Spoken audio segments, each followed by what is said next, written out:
The moment Kelly Barnes stepped forward and released that ice-cold line, the entire first-class cabin shattered into sharp, brittle silence. "Ma'am, this seat is not for you. Please move." A sentence that should have been procedural instead landed like a verdict already written. Her eyes, full of judgment, full of something all too familiar, cut straight through Alyssa Morgan, freezing passengers, mid-motion, mid-breath. The storm began right there.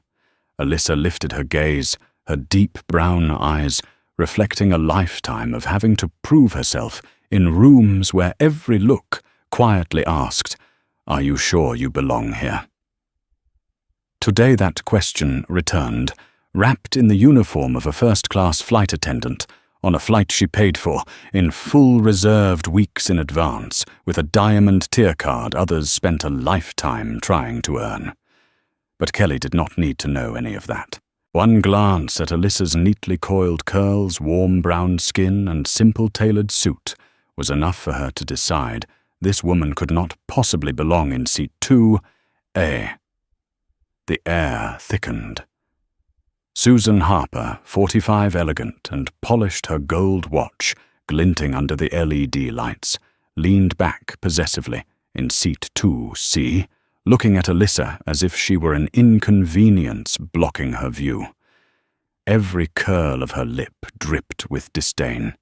"This is my seat," Susan murmured, soft but sharp enough to cut spoken loudly enough for others to hear. The words dropped like a stone, summoning curious stares and hungry eyes. Alyssa did not blink. She did not tremble. She did not step back. She calmly presented her diamond card, each movement steady like she was standing before a boardroom instead of being publicly humiliated. "I booked this seat. This is my ticket." A few passengers glanced over and recognized the card was real, the ticket was real, the name was real. But Kelly still offered a half smile, the kind worn by people who wield small power loudly. "I understand, but this seat is usually reserved for long-time VIP clients like Miss Harper." Those words, long-time VIP, loyal customer, usually reserved for echoed in Alyssa's ears like the quiet, mocking laughter of society, which really meant you're not the kind of person we expect to serve here. Heat surged through Alyssa's chest, but her expression remained calm. She had been through worse. The early startup days when she was mistaken for an assistant instead of the CEO. The meetings where technical questions were redirected to the man next to her, even though he could not read a single line of code. The company parties where people handed her their valet ticket because they assumed she worked in service. Seat 2A was not just a seat. It was proof that she had survived every barrier. And today they were trying to strip it from her, openly, casually, habitually. "I am not moving," Alyssa said, her voice soft but unbreakable. Kelly froze. People accustomed to obedience are always startled by defiance. Mark Turner arrived, next tall and authoritative, a 42-year-old cabin supervisor used to giving orders. He glanced at Kelly, then at Susan, then at Alyssa, as if she were an unwelcome complication. "Ma'am, this is a procedural request. If you do not comply, we will have to alert the captain." A few passengers inhaled sharply. Some discreetly lifted their phones. The air grew colder, tighter. The tension coiled. Alyssa looked at Mark, long and direct. "Is your procedure to ignore a customer holding a valid ticket?" The question hit like a strike of iron. Kelly looked away. Susan rolled her eyes. Mark's jaw tightened. No one answered. But the truth was visible to everyone. They wanted her out not because of policy, but because of prejudice. The cabin lights cast a sharp outline across Alyssa's steady face. A memory flickered her mother's voice, saying, "When you are right, do not tremble. The ones who tremble are the ones unsure of themselves." And Alyssa knew today would be the day the world learned someone dared to stand firm. "I am not going anywhere," she said, the words crisp and final, slicing through the tension. Kelly's eyes widened. Mark clenched his jaw. Susan laughed under her breath. A man a row behind whispered, "She's right." "That's a seat." A young woman lifted her camera, the screen lighting up like a warning. Everything was being recorded. Sparks were already dancing in the air, ready to ignite a larger fire. Above them, the cabin announcement signaled the aircraft door was about to close. But in first class, the flight had already veered off course into a direction no one in the crew anticipated. Because they had no idea, the woman they were trying to push out was not only the CEO of Morgan Tech, but the owner of 22% of Sky North Airlines itself. They had chosen the wrong person to challenge. None of them knew. But the sky was about to, and the storm had just awakened. The moment Mark Turner tightened his jaw and stepped one pace closer to Alyssa Morgan, the air in first class seemed to contract into a single thin strand, stretched so tight that one breath could snap it into chaos. "I will say this one more time, Ms. Morgan." Mark said, his voice low and cold, as if he were trying to hide irritation beneath a veneer of authority. "You need to move to another seat so we can accommodate a real VIP passenger." The words "real VIP" dropped like poison-tipped arrows. Passengers shifted subtly, each of them feeling the sting of the insult buried beneath those two seemingly ordinary words, the kind of discrimination that never needed to be spoken aloud for everyone to understand. Kelly Barnes stood behind Mark, hands clasped tensely, her eyes darting away as though afraid someone might see through her. Susan Harper leaned back against her seat, bathing in the satisfaction of someone who believed the world should always rearrange itself around her whims.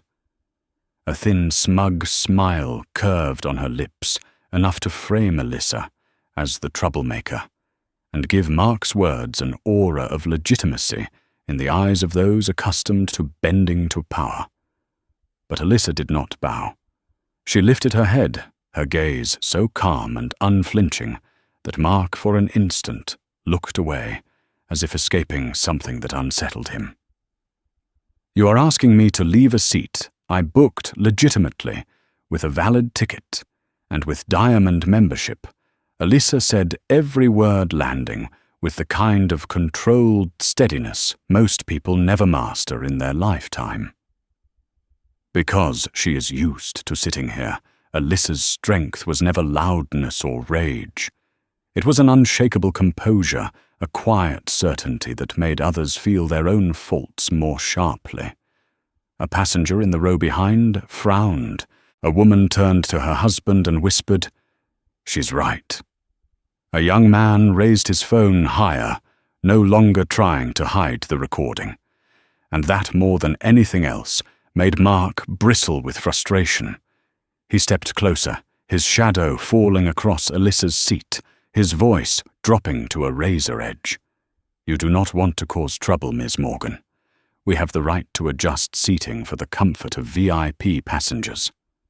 Alyssa tilted her head slightly, her voice turning cooler than the air conditioning blasting overhead.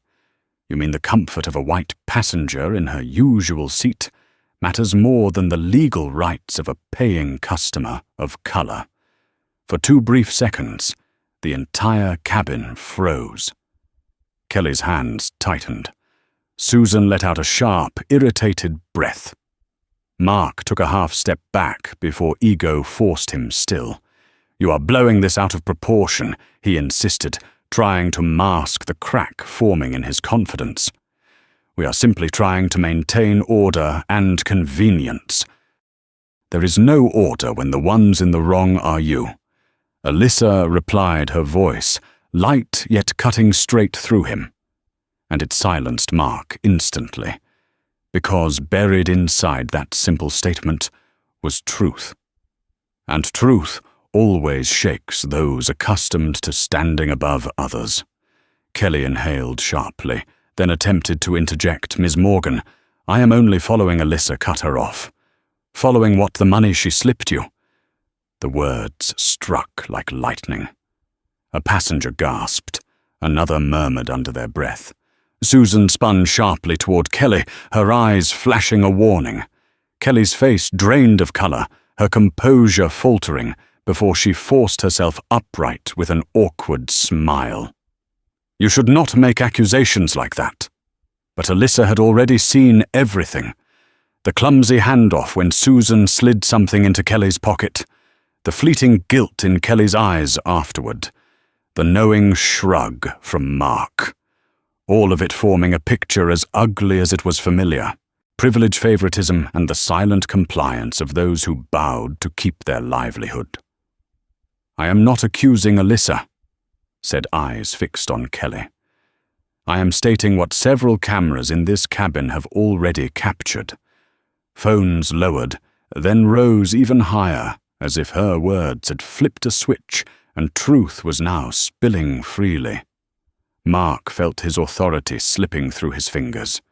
He scanned the cabin and saw every pair of eyes on him, each one holding doubt. He clenched his fist, then released a final threat. "Fine. If you insist on resisting, I will call the captain." His words cracked through the air like a trigger. Kelly fell silent. Susan's smile widened with victory. But Alyssa did not tremble. She did not fear. She did not retreat. The only thought moving through her mind was not anger, but clarity. They had crossed a line, and the price would be steep. As Mark pressed the button to summon the captain, first class fell into a deadly quiet. Only the soft chime echoed in the air, taut as a pulled string. The passengers recording all understood that what came next would not be a simple dispute. It would be an explosion, a moment destined to become tomorrow's headline, written with outrage and disbelief. The cockpit door swung open. Captain William Hayes stepped out, his posture straight, his uniform crisp with polished badges, gleaming like symbols of absolute authority 30,000 feet in the sky. And in his eyes, as he looked at Alyssa, there was no neutrality, only bias, only judgment. Oppression settled over the space before he even spoke. Alyssa closed her eyes for one steadying breath, then opened them again, sharper and brighter. She knew this was no longer just her fight. This moment would become the one millions of others who suffered the same injustice would watch and hope that someone somewhere would finally stand. And Alyssa would stand, even if the entire sky tilted toward those gripping power. Captain William Hayes stepped toward seat 2A with the composed demeanor of a man accustomed to commanding an entire aircraft in the sky. But in his eyes, that composure was not neutrality. It was the cold calm of someone who had already decided who was right and who was wrong long before hearing any explanation. In first class, every sound seemed to vanish, leaving only the slow, deliberate thud of his footsteps on the red carpet. "Ma'am," he began each word, clipped and hammered into place.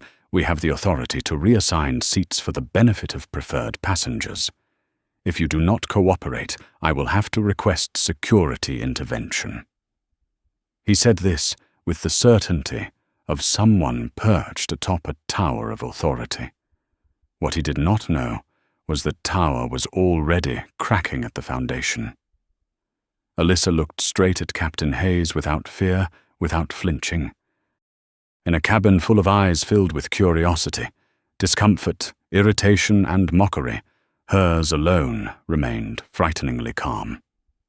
"I am not in the wrong," she said slowly, her voice clear as metal striking stone. "I have my ticket. I have my diamond status. I have seat 2A. And what exactly are you planning to do? Punish me simply because I am not the kind of passenger you expect to see in the front row. A ripple of emotion swept through the cabin. Some people held their breath. Some shifted, as if suddenly understanding the weight of what was unfolding. Kelly Barnes swallowed hard, her hands fumbling at her apron, knowing any word she uttered now would bury her deeper. Susan Harper lounged back in seat 2, saggy arms crossed, a victorious smirk curling on her lips. She savored every second, as if watching a performance in which she believed she alone dictated the ending. Behind the captain, Mark Turner, the cabin supervisor, tried to keep his face cold, but the way his fingers curled into fists revealed the strain chewing away at his confidence. "You are disrupting the security of this flight," Captain Hayes said, gripping the one regulation he believed would force Alyssa to submit. "If you continue to refuse, I will have to remove you from the aircraft." But Alyssa didn't move. She didn't tremble.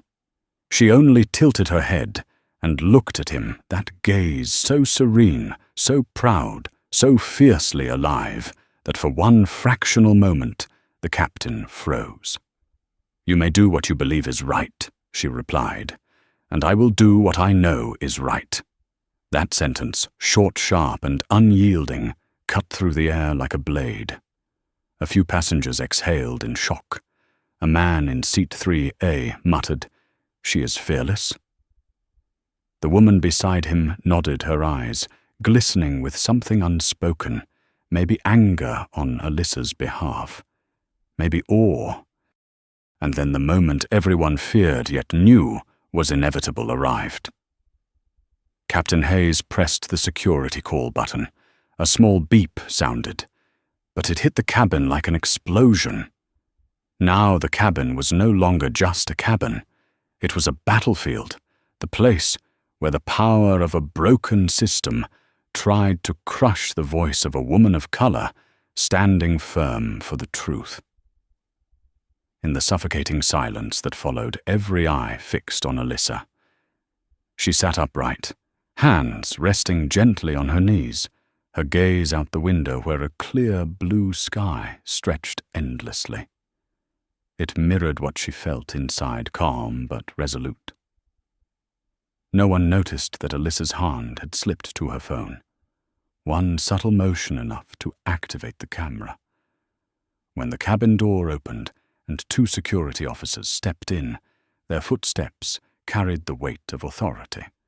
They stopped in front of Alyssa, their faces expressionless, their eyes cold with practiced professionalism.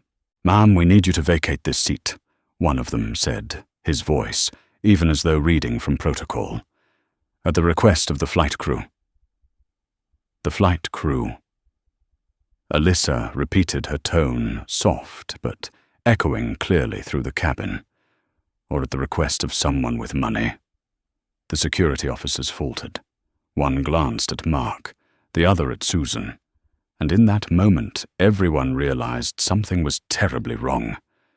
A young passenger stood up, phone raised high. "I recorded everything. I saw them take money. I saw all of it." Mark shot him a furious glare. Susan's eyes widened, her face flushing.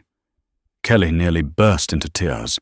The entire cabin trembled, not because the plane was taking off, but because the truth was shaking everything to its core. Through it all, Alyssa did not move. Heartbeats, breaths, raised phones, all of them centered on a single woman who sat small in size, but towering like a monument. "If you want me to leave," Alyssa told the officers, "say your reason out loud. I want to hear it from you, and I am recording." The officers stood, frozen, caught between orders and truth. "We are following the crew's request," one finally said, his voice shrinking. "So you do not know whether I have a valid ticket?" "We are not aware." "You do not know I hold diamond status?" "We were not told." "You do not know why I am being asked to leave?" "We are only following orders." 4 questions, 4 times the truth stripped bare. The passenger's recording began murmuring. A woman said loudly enough for all to hear, "This is discrimination." Plain as day. Susan shot her a daggered look, but it no longer mattered. Her mask was cracking. Kelly stepped back, shaking visibly. Mark tried to hold himself together, but sweat dotted his temples. And Captain Hayes, so accustomed to issuing orders, exhaled sharply, like a man realizing he had lost control. "Very well," Alyssa said, looking directly into the phone camera. "If they want to take me off this plane, I will go. But everyone here is a witness, and this video will never disappear." A man whispered. My God, she is not afraid at all. But Alyssa was afraid. She simply refused to kneel before injustice, because if she bowed today, millions like her would bow forever. The officers guided her to stand. As she walked down the narrow aisle, the eyes that followed her carried not just pity or anger, but awakening. No one yet knew that the small phone in her hand was capturing the video that would shake the entire American aviation industry. No one knew Susan Harper, Kelly Barnes, or Mark Turner were digging their own graves. No one knew Captain Hayes had just made the gravest mistake of his career. No one knew SkyNorth Airlines was stepping into the biggest storm in its history. Only Alyssa knew, and she walked with the posture of someone who, even after being removed from Seat 2A, would make the entire sky bow to the truth. When the aircraft door closed behind Alyssa, Morgan First Class was no longer the serene, polished sanctuary SkyNorth Airlines boasted about in every advertisement. It felt like the aftermath of an explosion, with the smoke of lies still hanging in the air, and the people responsible standing on the edge of a pit they had quietly dug for themselves without realizing it was bottomless.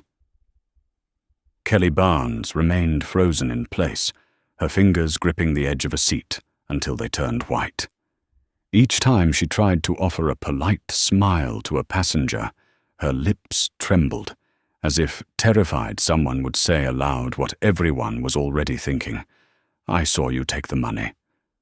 Across from her, Susan Harper leaned back in Seat 2C, trying to maintain her confidence, but the pride in her eyes had faded, replaced with unease and irritation. She kept glancing around, trying to figure out who had recorded the bribery, who had witnessed her slip cash into Kelly's hand. What Susan did not expect was this: everyone had seen it. And worse, several phones were live streaming the entire scene. Mark Turner stood stiffly near the galley jaw tight, trying to appear unfazed, but his hand repeatedly brushed the pocket where the bills Susan had slipped him, now burned against his skin like hot coals. He knew he had just made the worst mistake of his career, a mistake that could not be fixed, denied, or buried. But Mark clung to the last scraps of arrogance left from years as a cabin supervisor. He told himself, it's nothing, just a woman of color exaggerating. But his palms were soaked with sweat. Deep down, he knew no one believed that lie anymore. In the cockpit, Captain William Hayes shut the door harder than usual. "These passengers are a nuisance," he muttered to the first officer. But his heartbeat quickened, because he had also seen the raised phones, and he understood, no matter how stubbornly he tried to deny it, that the storm forming outside was not one he could outrun. In the cabin, a young woman in Seat 4D opened her laptop. Her name was Jenna Carter, 26 years old, a freelance journalist with instincts sharp enough to sniff out injustice like a hunter sensing danger. She was flying to New York for an investigation on discrimination in luxury service industries. She did not expect the story to appear right in front of her eyes. As the plane began to taxi, Jenna scrubbed through the video she had recorded. There, in clear detail, was Susan quietly glancing around before slipping a stack of cash into Kelly's hand while pretending to help with a handbag. Then Mark stuffing a bill into his pocket with a careless nod. And finally, Alyssa being pulled from her seat like a criminal, despite doing nothing wrong. Jenna narrowed her eyes, sparks lighting inside them. Her fingers flew across the keyboard. Discrimination in the sky. Sky North forces a Diamond member out of her seat for a familiar white VIP. She clipped the footage, added captions, adjusted the audio. The whispers, the sharp insults, the shaky breaths, the denials, they all formed a raw, suffocating record of the truth. She added white text over a black screen. Seat 2A. This is where the truth begins. The moment the plane landed in New York, Jenna hit upload. The video shot straight to Twitter, TikTok, Facebook, YouTube. And 3 minutes later, a storm exploded. In the VIP lounge at Los Angeles International Airport, where Alyssa sat alone, her phone vibrated violently. Messages from her assistant flooded in. News alerts popped up. Emails filled her inbox. Jenna's video was climbing by tens of thousands of views every minute. Just 20 minutes after being posted, the hashtag Justice for Alyssa was the top trending topic in the entire country. Comments flooded the platforms like a raging river. I cannot believe this is year 2025. She had a valid ticket. Why did they treat her like that? This is clearly discrimination. I saw the flight attendant accept cash. Alyssa stared at the screen as her body cooled, not out of fear, but because she knew what was coming. On the screen, she did not just see a video. She saw the reflection of thousands of people out there, people who had been mistreated, overlooked, pushed out of places that belonged to them. Just like her. They were rising with her. In New York, as soon as Jenna stepped off the plane, her phone erupted. Newspapers called, editors called, television stations called. They all asked the same question. Are you willing to discuss this live? Jenna simply smiled. I'm already on my way to the studio. Meanwhile, in the cockpit, Captain Hayes received a message from operations. The video is going viral. Prepare a full incident report upon landing. Sweat gathered at his temples. His career now dangled by a single thread. Mark Turner received a message from headquarters. We need you to provide a complete written account immediately. He looked at Kelly. Kelly looked down at her hands, shaking uncontrollably. Mark, we are finished. Don't talk nonsense. Mark snapped, but his voice trembled with hers. Susan sat up, straight eyes wide with anger. Impossible. That clip could not have spread this fast, but the truth was nothing could stop it now. Within 2 hours of landing, the incident was no longer just a viral video. It became a tidal wave. Major news outlets jumped in. CNN, NBC, ABC, Fox News, all running the story. Headlines blazed across screens. BlackCeo removed from first-class seat, despite valid ticket. Sky North Airlines faces racial discrimination allegations. Video sparks national outrage. And worse, everyone now knew who Alyssa was. The CEO of Morgan Tech, one of America's leading AI innovators. A woman who owned 22% of Sky North Airlines. And the person they forced out of seat 2A was one of the airline's owners. When that information merged with the viral footage, the story exploded like an electromagnetic storm. A woman of color mistreated bad enough. A national leader humiliated, publicly devastating. A major shareholder treated like trash. That was not a scandal. That was a catastrophe. From New York offices to Wall Street, towers, frantic calls rang out. Is this real? Is Sky North about to collapse? Who is responsible for this? At the center of it all, Alyssa sat quietly. No panic, no press statements, no yelling. Because she knew when you hold the truth, you do not have to shout. The world will hear you anyway.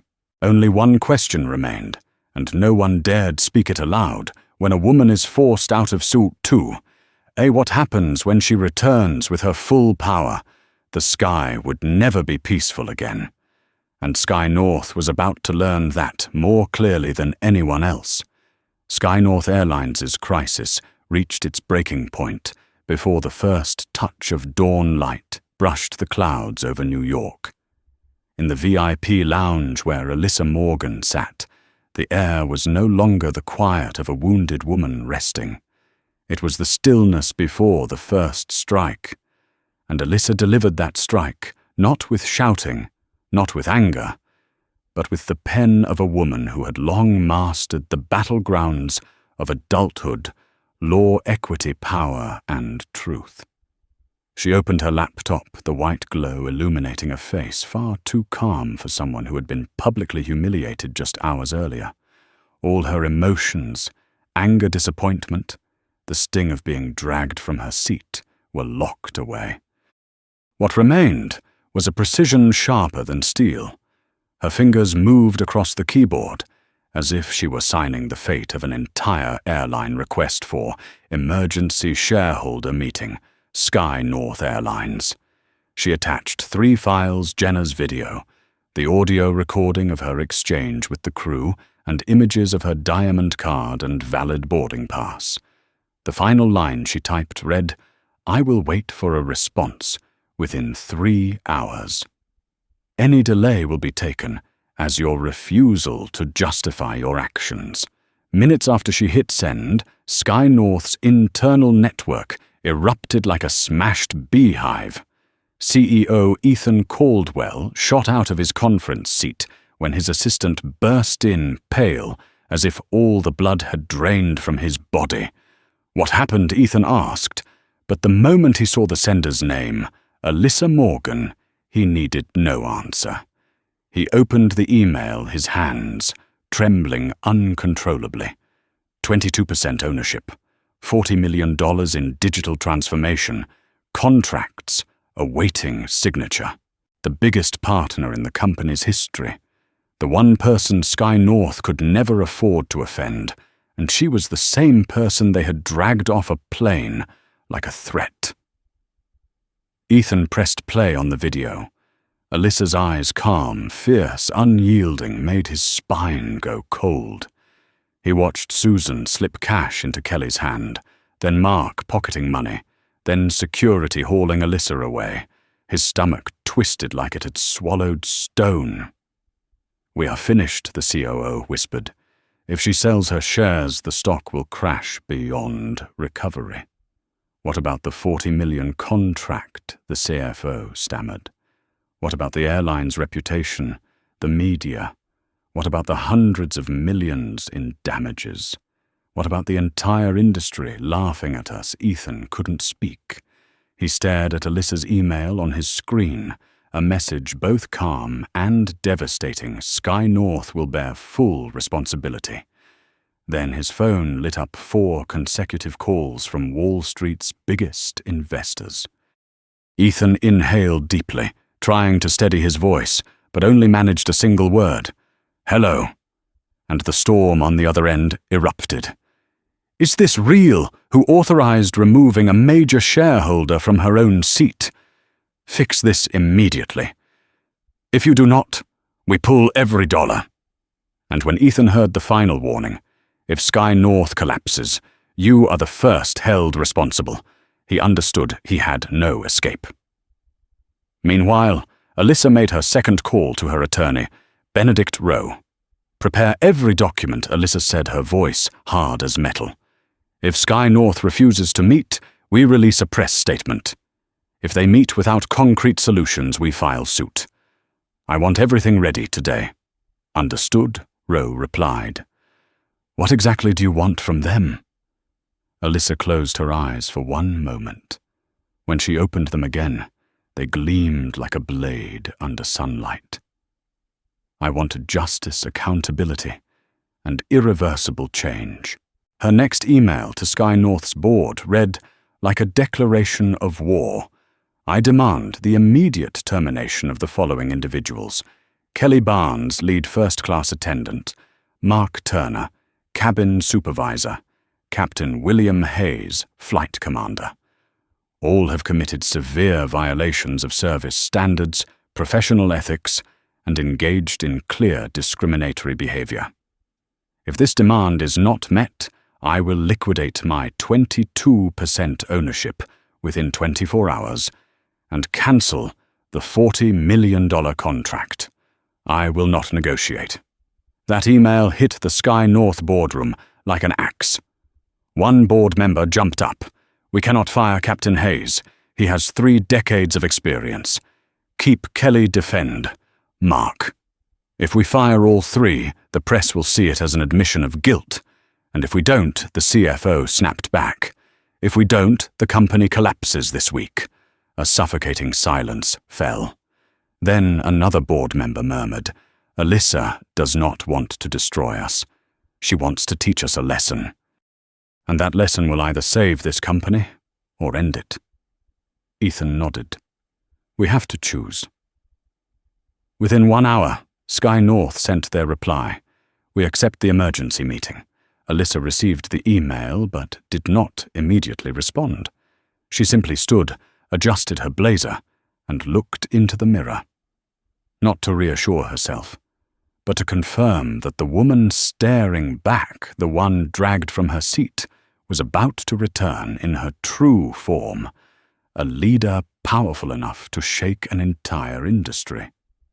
When the clock struck the meeting hour, Sky North's board gathered with faces tight with dread and desperation. But as the large screen flickered on, and Alyssa Morgan appeared calm, sharp, and commanding, they understood instantly that they no longer held authority. They were standing before the woman who could decide whether Sky North lived or died. And when Alyssa spoke, her voice carried the same quiet coldness that had frozen an entire cabin hours earlier. "I am not here for an apology. I am here to change the way you treat human beings." That meeting would be remembered forever within Sky North, because it was the day a woman of color did not simply reclaim Seat 2A. She reclaimed the soul of a system that had rotted long before she ever stepped on that plane. The emergency meeting of Sky North Airlines opened under a heaviness that felt like the sky just before a storm breaks. Every board member sat still as stone, each breath controlled and restrained, because they all knew the woman about to appear on the screen was not a victim in need of comforting. She was someone with enough power to redirect the fate of the entire airline. When the screen lit up, and Alyssa Morgan appeared, black blazer, sharp and immaculate eyes, steady and cold like diamonds forged in fire, the entire room fell into absolute silence. No one dared offer polite greetings. No one attempted a nervous smile. They all understood that any careless display of courtesy could drag them straight into the heart of the storm, burning quietly behind her calm expression. The chairman cleared his throat. "Ms. Morgan, first of all, we want to extend our sincerest—" "I do not need an apology," Alyssa cut in, instantly, her voice light yet slicing like a blade. "I need accountability." The oldest board member, his silver hair trembling with each breath, tried to step in. "But we hope you can understand that this was just an isolated incident." An isolated incident, Alyssa's thin smile appeared. An isolated incident where a flight attendant accepted a bribe. An isolated incident where a cabin supervisor threatened a passenger. An isolated incident where the captain sided with the wrongdoers. An isolated incident where a customer with a valid ticket was removed because of her skin color. No one answered, because no one could deny it.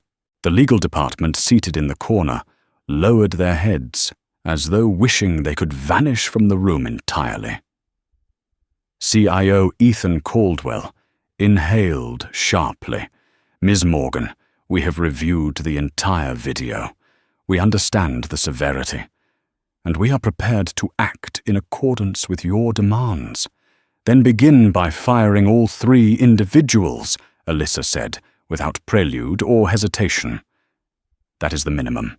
Eyes darted around the room, fearful, reluctant, evasive. The head of Human Resources finally spoke.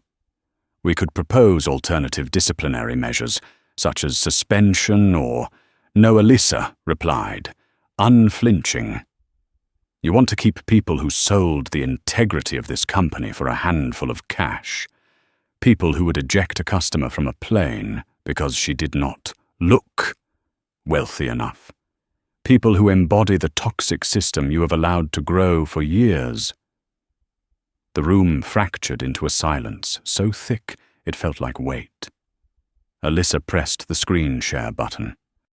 One by one, the evidence filled the boardroom. Susan Harper slipping money into Kelly's hand, Mark Turner tucking cash into his pocket, Captain Hayes delivering cold threats, security dragging Alyssa away, as passengers protested in disbelief. When the video ended, Alyssa said only one sentence.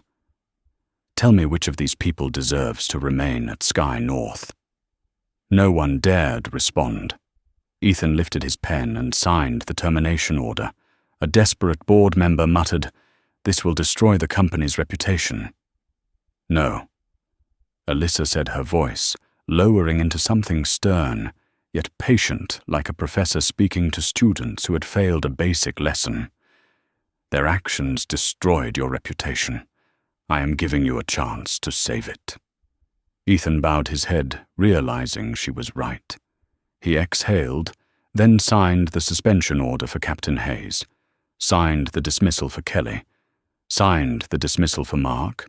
Each stroke of his pen was a cut through a decaying system, a painful but necessary amputation to save the rest of the body from rotting. Once the orders were finalized, Alyssa looked directly into the camera. "Now," she said, "we discuss repair." The head of HR scrambled to take notes. The operations director opened his laptop. The vice president of PR held his breath. "I want Alyssa continued beginning tomorrow, a complete internal culture overhaul. No more hidden privileges, no more favoritism, no more discrimination. You will retrain every employee from pilots to flight attendants, from receptionists to managers." The PR director pressed his lips together. "Ms. Morgan, a program like that will cost tens of millions of dollars." Alyssa met his gaze. "What is Sky North's reputation worth right now?" He fell silent. "And another thing," Alyssa continued, "you will make all of this public. No cover-ups, no half-hearted apologies.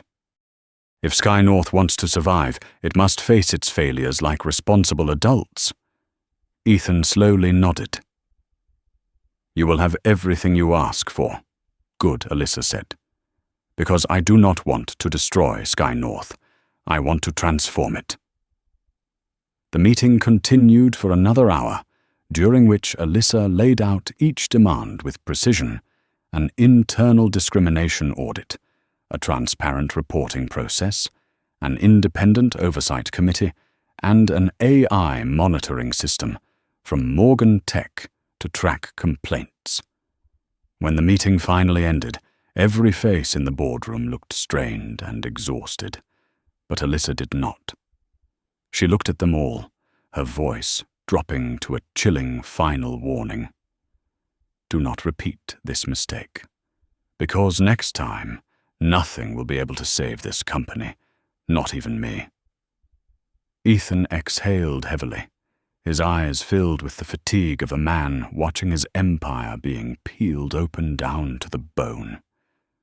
But he was grateful, because he was speaking to a woman who sought to repair, not to destroy.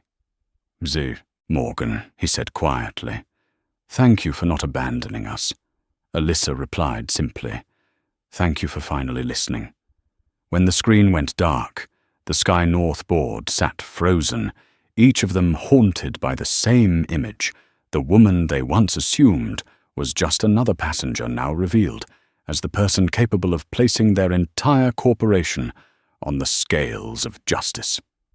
Meanwhile, Alyssa sat alone in the quiet VIP lounge, her laptop half closed, her eyes fixed on nothing, her mind sharper and clearer than ever.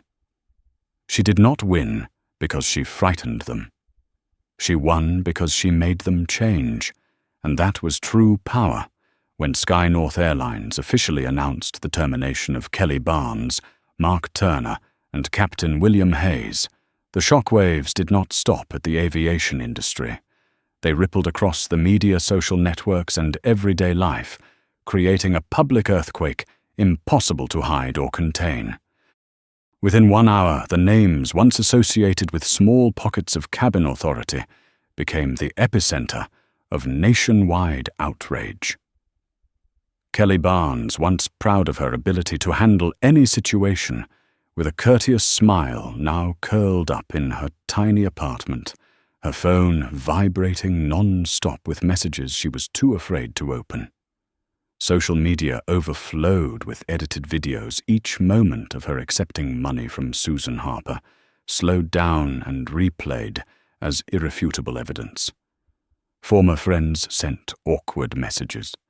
Some scolded her for being foolish, others expressed sympathy, but that sympathy cut her deeper than criticism ever could. A few jealous colleagues even commented publicly. Not surprised. She always knew how to pick the side that benefited her most. Kelly deleted her social media apps, but that did not mute the pounding regret clawing at her chest. That night she buried her face in her hands in the dark, admitting for the first time that one moment of weakness had destroyed everything she spent years building. Mark Turner reacted differently. He did not cry. He did not self-reflect. He was furious. Furious at the passengers, furious at the media, furious at Sky North for turning their back on their own people. But that anger could not hide the reality every airline he applied to rejected him outright. Some even sent cold written responses. "We do not wish to be associated with anyone involved in Sky North's controversial incident." Those words stabbed his pride like sharpened steel. But what broke him was seeing his 14-year-old daughter reading an article about him. She stood in the doorway, her expression not of disappointment, but of pure confusion. "Dad, what did you do?" That they said you discriminated against someone. A question so soft yet heavier than tons of stone. Mark Turner, a man who never feared confronting anyone, could not answer his own child. Captain William Hayes, the symbol of discipline and authority in the skies for over 3 decades, faced a shock of a completely different magnitude. He once believed himself untouchable because of his enormous flight hours, spotless record and status as a veteran pilot. But none of that saved him from the video showing him colluding with the crew to remove a valid passenger from her seat. After receiving his termination letter, William sat silently in his car, hands on the steering wheel, unable to drive away. His world suddenly felt as small as the cold leather seat beneath him under the dim airport lights. When he was forced to leave his company, provided apartment, and return to his suburban home, his neighbors looked at him with expressions he could not decipher: pity, surprise, judgment, or simple curiosity. All of them blended into a suffocating hum that made him slam his door every time he entered the house, as if trying to sever himself from the outside world. Meanwhile, the person who sparked the entire downfall, Susan Harper, faced an even more brutal reckoning. She was not just a wealthy passenger. She was a senior partner at a prestigious law firm. And when the video of her handing money to Kelly spread across the internet, the firm called an emergency meeting. Susan walked into the boardroom with her usual proud stride, but the tense faces staring back at her told her immediately that her status had collapsed. "We must suspend you indefinitely," the chairman said, each word dropping like a hammer. "Your actions have damaged the firm's entire reputation." Susan pushed back. She claimed it was just a tip. She claimed the media was exaggerating. She claimed the footage was taken out of context. But no one believed her. When their biggest client cancelled their contract just 2 hours later, Susan finally understood she was no longer a powerful woman. She was merely a character in a video, a person who abused privilege. As the powerful fell one by one, Jenna Carter's video kept exploding across the world like artillery fire.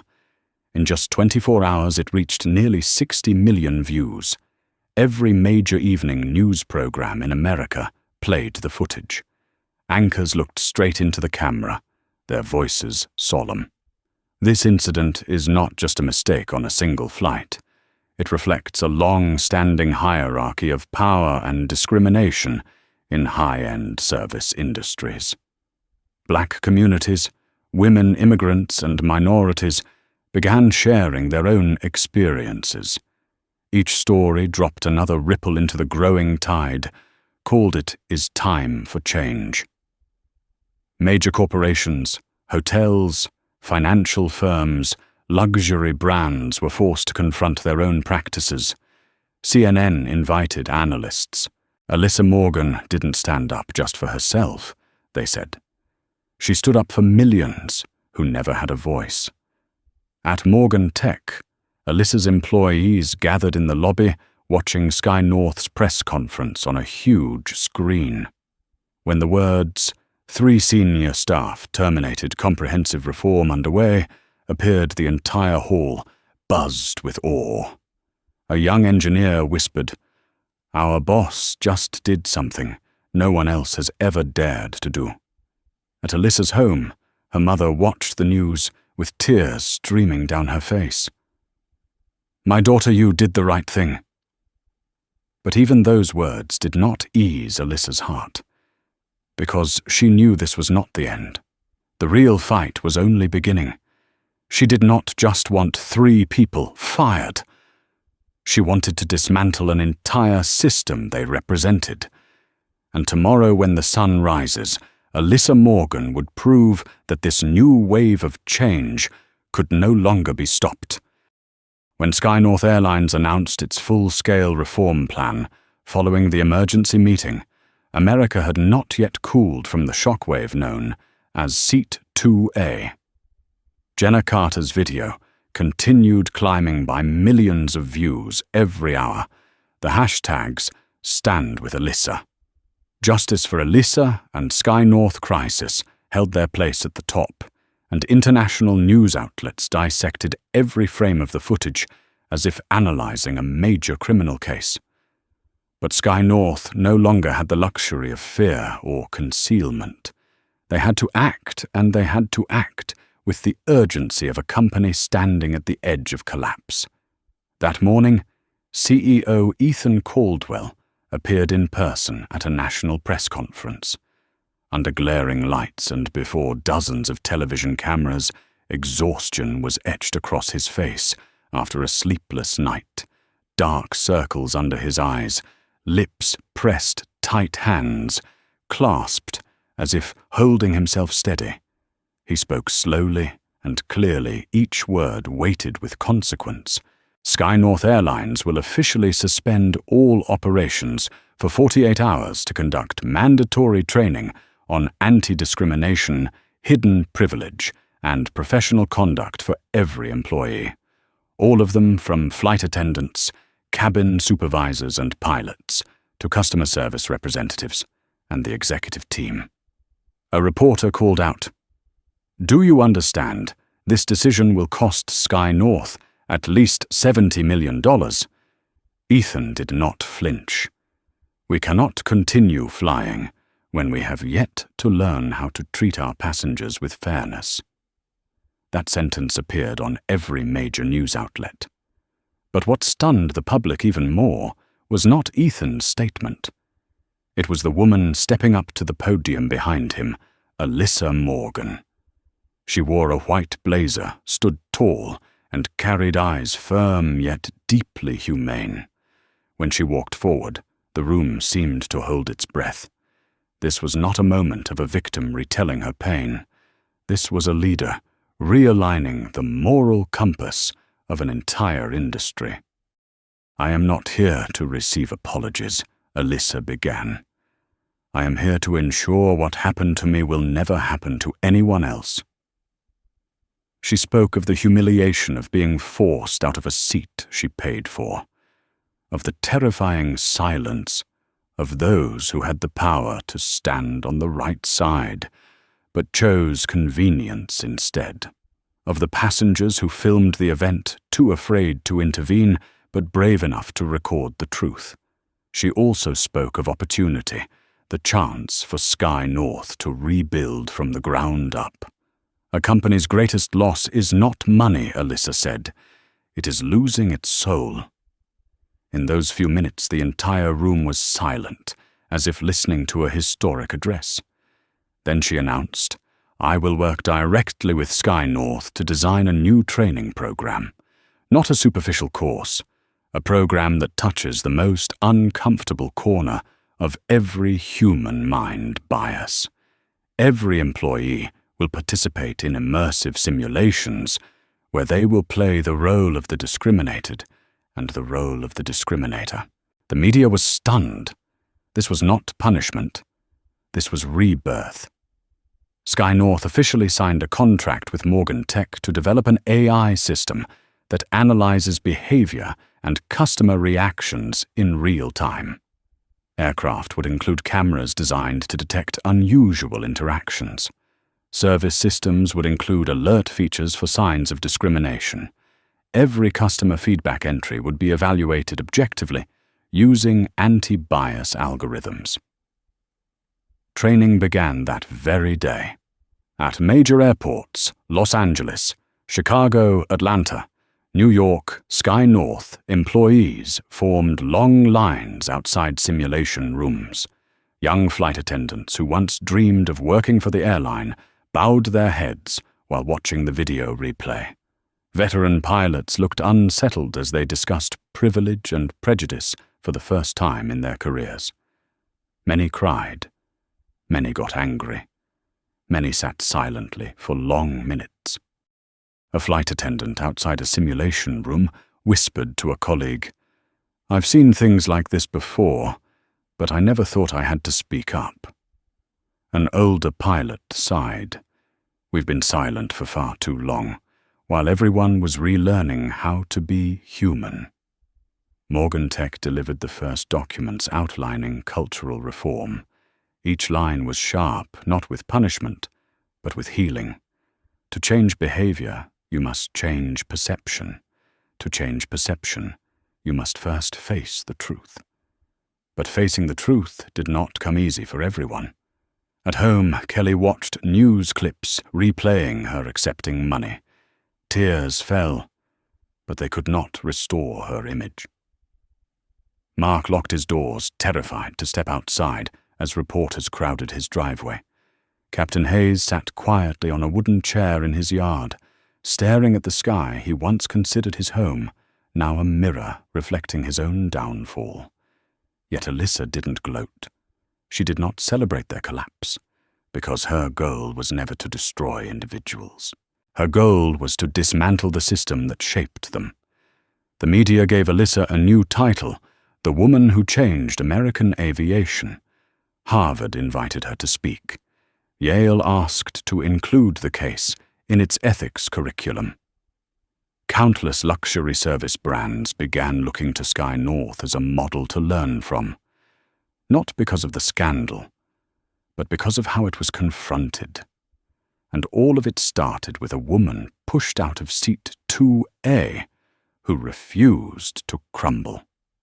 That evening when Alyssa returned home, she stood before her window, and looked out over the glowing city. She did not feel victorious. She did not feel drained. She felt something she rarely allowed herself to feel: hope.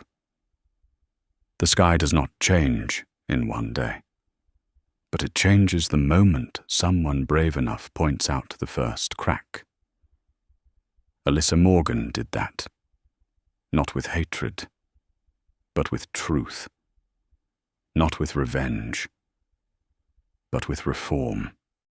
And that is why tomorrow, Sky North will take off again, a new version, stronger, kinder, and worthy of the passengers who had once been hurt like her. Because justice is not only about judgment. Justice is the chance to begin again. And this time, no one will ever be stripped of their rightful seat.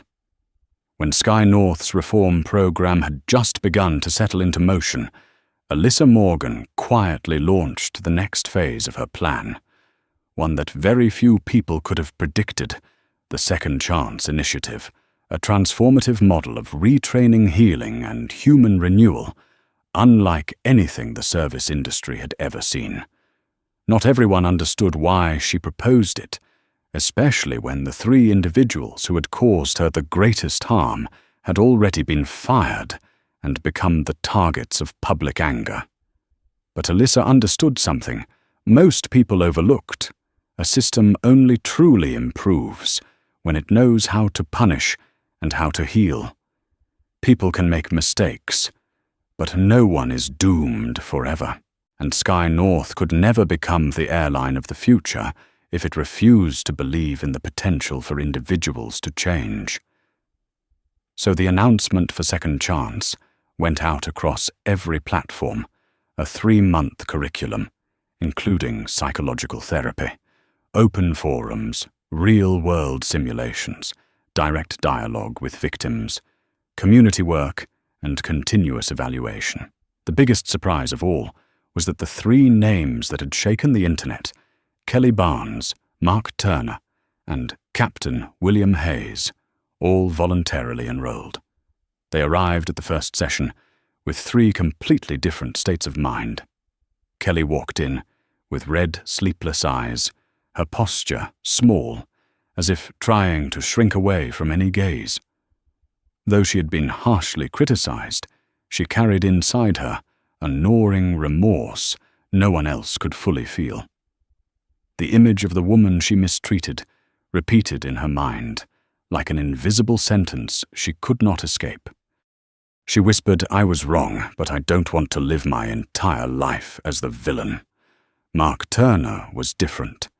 His face still bore the trace of wounded pride and lingering anger, but beneath that hardened shell was the collapse of a man who once believed that his small pocket of power was an unbreakable shield.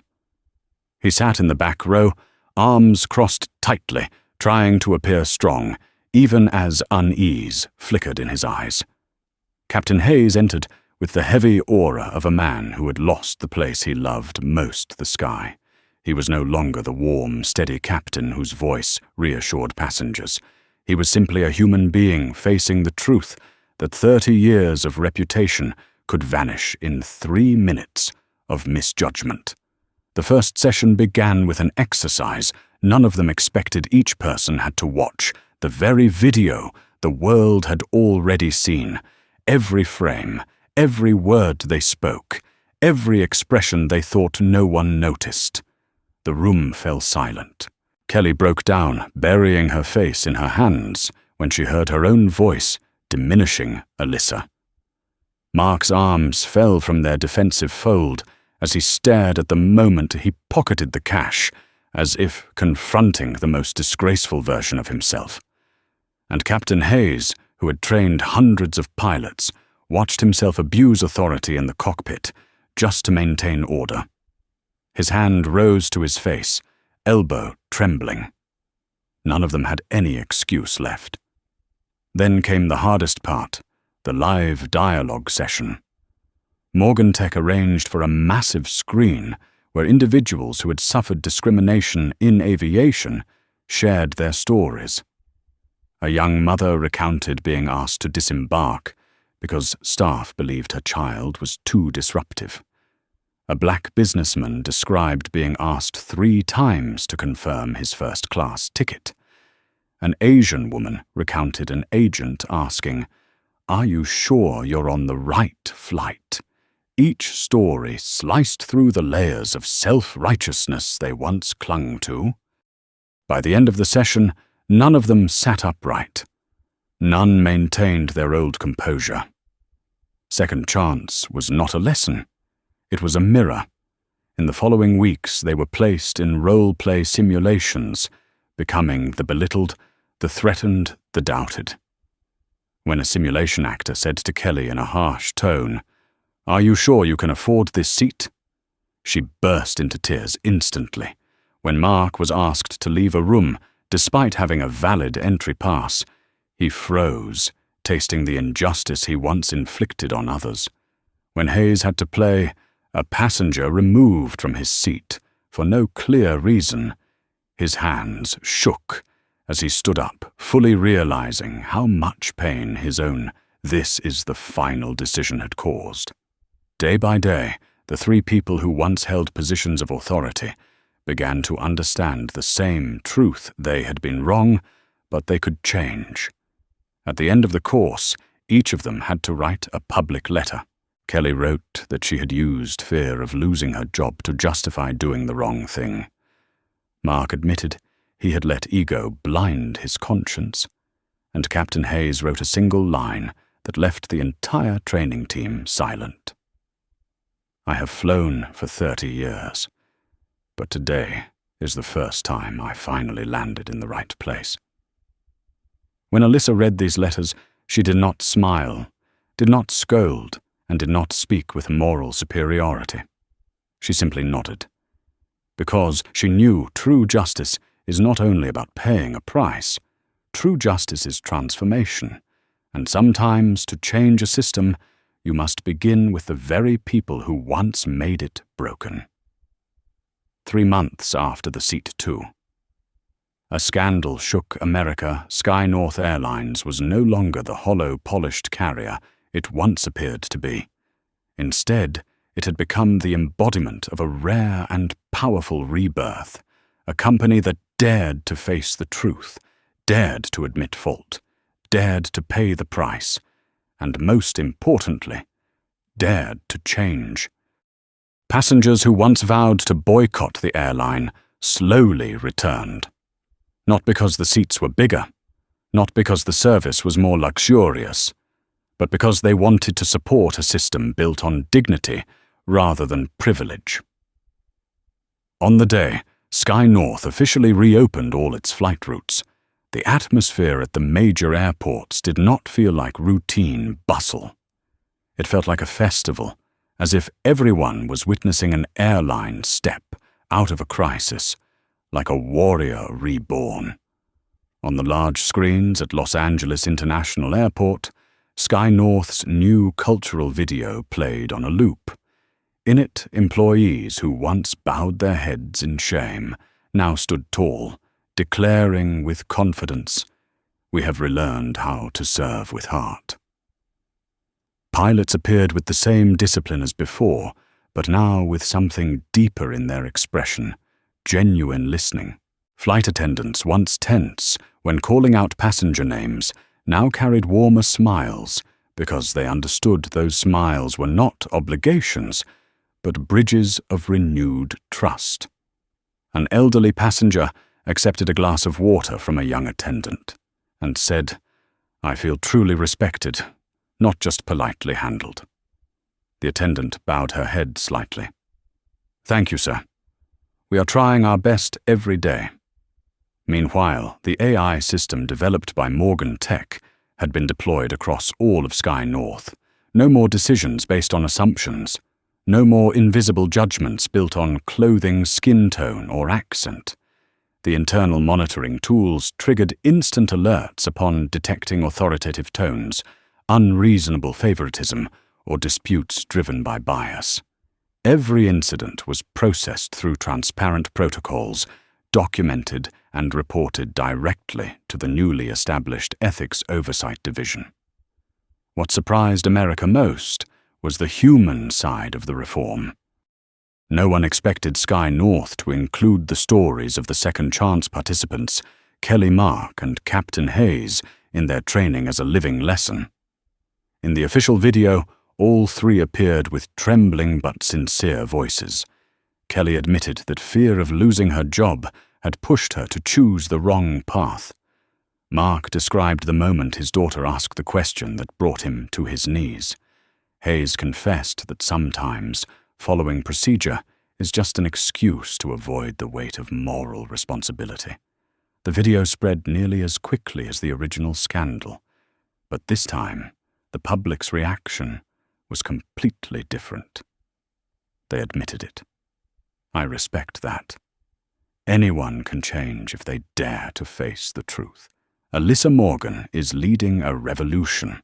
At the same time, international media began analyzing Sky North as a phenomenon, the first airline reborn through integrity, a reform model the entire industry should study. Technology, ethics, and courage, the lesson from Sky North. And in all the praise, one name appeared more than CEO Ethan Caldwell or the Sky North leadership. It was Alyssa Morgan, the woman who had been dragged out of a first-class seat, but instead pulled an entire system out of the shadows. When Alyssa stepped out of Morgan Tech headquarters after her keynote at a corporate ethics conference, reporters lined both sides of the walkway. Do you think Sky North has completely changed? Are you still angry? Do you see yourself as a hero? Alyssa smiled a soft but powerful smile. She said, I did not fight to become a hero. I just did what every one of us should do, stand up when we are treated unfairly. Then she said the line that made America fall silent for several seconds. I do not want a new airline. I want a new sky. That night, her speech spread like wildfire. Millions shared it, commented on it, and sent messages of gratitude to Alyssa. Not for changing Sky North, but for helping them believe that justice is not a luxury. It can begin with an ordinary woman on an ordinary flight, with an ordinary seat that seemed unremarkable. But seat 2A was no longer just seat 2A. It had become a symbol of courage, of resolve, of truth, and of rebirth. On the night before, Sky North officially reached the milestone of Most Trusted Airline of the Year. Alyssa stood on her balcony, watching the city lights reflect against the sky. She knew she had done more than help an airline regain its reputation. She had planted a seed, one of fairness. And one day, future generations would not have to fight for the place that should have belonged to them from the start. Because that sky, thanks to those who dared to stand up, had been changed forever. From the perspective of an expert in organizational culture and social justice, Alyssa Morgan's journey reveals an undeniable truth. Even the most seemingly unshakable systems will collapse when they are built on privilege and silence. Yet those very systems can be reborn when they possess the courage to confront their mistakes and start again. Sky North did not change out of fear. It changed because it finally recognized the true value of a human being, a value not measured by money titles or skin color, but by dignity. If you believe that justice always begins with small but unwavering actions, then like this video to help spread this story, and subscribe to continue following the journeys of awakening ahead. And comment the phrase Ju Kong Lee to remind one another that sometimes one person standing up is enough to change the entire sky.